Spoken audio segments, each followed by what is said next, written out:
नमस्कार दोस्तों, स्वागत है आपका CNS दृष्टिकोण में। और आज हम लोग बात करेंगे, ये मार्च 2022 है और इसके पहले सप्ताह में जॉन हॉपकिंस यूनिवर्सिटी और स्कूल ऑफ पब्लिक हेल्थ के एक दक्षिण एशिया वाले कोर्स में मैं प्रतिभागी था और मुझे संचालन करना था एक सत्र का। तो उसमें एक विशेषज्ञ ने ये बात कही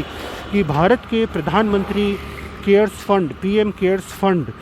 और अनेक मुख्यमंत्री कोविड ये रिलीफ या सहायता फंड आदि में, सरकारी फंड में, कई प्रकार के सरकारी फंड में तंबाकू उद्योग ने भी चंदा दिया। अब बात यह है कि भाई भारत समेत 180 से ऊपर देशों ने जो वैश्विक तंबाकू नियंत्रण संधि है उसको पारित कर रखा है, जिसके आर्टिकल 5.3 के अनुसार जो कानूनी रूप से बाध्य है भारत के ऊपर और 180 से ऊपर देशों के ऊपर, तंबाकू उद्योग से आप कोई चंदा नहीं ले सकते, आप तंबाकू उद्योग को कोई चंदा दे नहीं सकते, कोई धनराशि दे नहीं सकते, स्पॉन्सरशिप आदि नहीं दे सकते, प्रमोट नहीं कर सकते। और न्यूनतम जो ज़रूरी है रेगुलेटरी पर्पसेस से, टैक्स आदि के ज़रूरतों से, बस उतना ही लेन देन होना चाहिए और वो भी सार्वजनिक करना चाहिए, उसके मिनट आदि। तो उसके पूरे गाइडलाइंस हैं, 5.3 गाइडलाइंस जो सार्वजनिक हैं, आप पढ़ सकते हैं। और यहाँ पर भी भारत के भी कोर्ट ने इस बात को पर निर्णय दिए हैं कि भारत ऑब्लिगेटेड है आर्टिकल 5.3 गाइडलाइंस जो वैश्विक तंबाकू नियंत्रण संधि, World Health Organization framework convention on tobacco control WHO FCTC के आर्टिकल 5.3 को अनुपालन करने के लिए वो कानूनन रूप से बाध्य है और इसलिए वो तंबाकू उद्योग के साथ स्पॉन्सरशिप नहीं कर सकता या आदि आदि। तो तंबाकू उद्योग और इस तरीके के उद्योग जो जहर हमारे समाज में घुलते हैं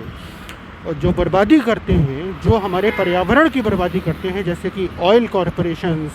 बिग टोबैको, बिग फूड, ये सब जो है ये चंदा देके सरकार के ऊपर दबाव बनाने का काम करते हैं, अपनी छवि सुधारते हैं, ये बताने की कोशिश करते हैं देखिए हम तो गरीब बच्चों की शिक्षा को सपोर्ट कर रहे हैं, हम तो जल संरक्षण का काम कर रहे हैं, हम तो पर्यावरण संरक्षण का काम कर रहे हैं। जबकि वो न केवल पर्यावरण का नाश कर रहे होते हैं सीधे या प्रत्यक्ष रूप से,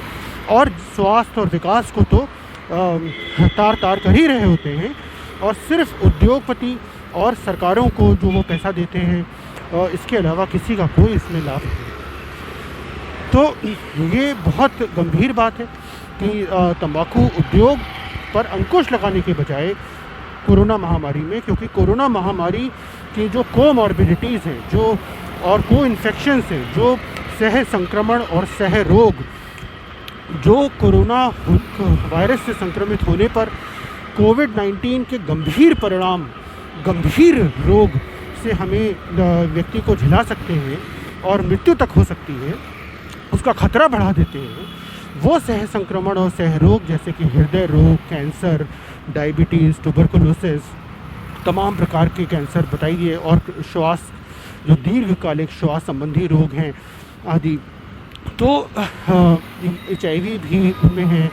और भी जैसे कि जिन लोगों का अंग प्रत्यारोपण हुआ होता है या अन्य प्रकार की जो जिनकी शरीर की प्रतिरोधक क्षमता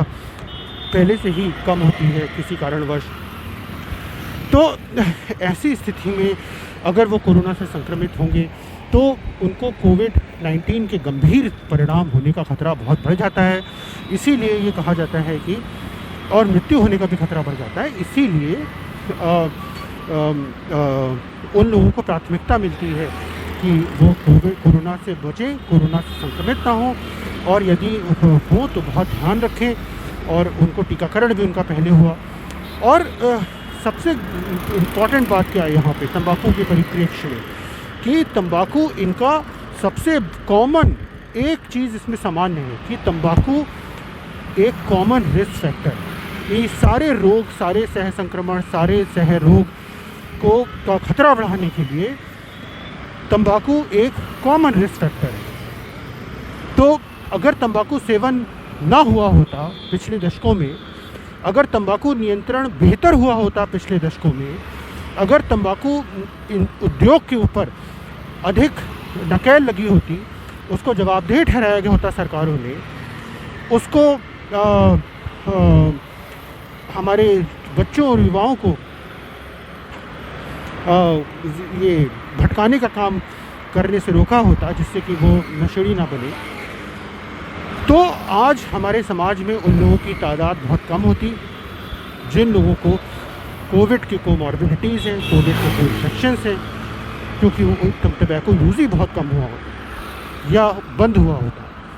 अगर हम तंबाकू सेवन पर रोक नहीं लगा पाएंगे, जो एक उद्योग द्वारा एक तरीके से पनपाया हुआ ये पैंडेमिक है, महामारी है,